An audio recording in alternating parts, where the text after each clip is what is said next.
ఆ రోజు వర్షం మెల్లగా పడుతుంది. పాత ఇంటి మేడపై కూర్చుని రవి చేతిలో ఉన్న గడియారాన్ని చూస్తూ నిలబడ్డాడు. అది కొత్తది కాదు. గాజు పగిలిపోయి సూది కొంచెం వంగిపోయింది. కాని అది నాన్నది. ఇది పనిచేయడం మాలేసింది. అయినా ఎందుకు పారేయలేకపోతున్నాను? రవి మనసులో తనకే తెలియని ప్రశ్న. రవి చిన్నప్పటినుంచి నాన్న ఎక్కువ మాట్లాడేవాడు కాదు. ఉదయం తెల్లవారితే పని, రాత్రి అలసట. రవి చదువుకి భవిష్యత్తుకి నాన్న తన జీవితాన్ని మౌనంగా ఖర్చుపెట్టాడు.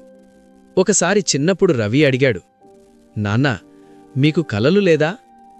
నాన్న నవ్వి అన్నాడు, ఉన్నాయి, కాని నీవే నా కలవయ్యా. ఆ మాట అప్పట్లో అర్థం కాలేదు.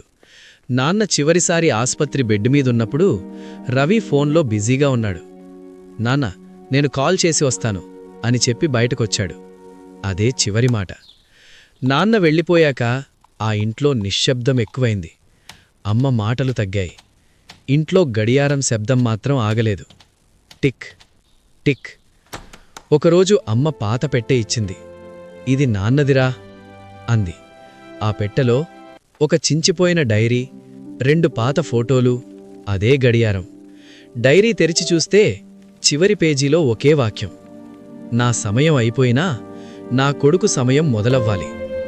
రవి కళ్ళు నిండిపోయాయి.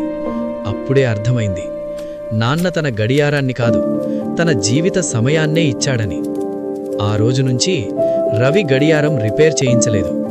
ఎందుకంటే ఆ గడియారం ఆగిపోయినా నాన్న ప్రేమ మాత్రం ఎప్పటికీ ఆగదని అతనికి తెలుసు.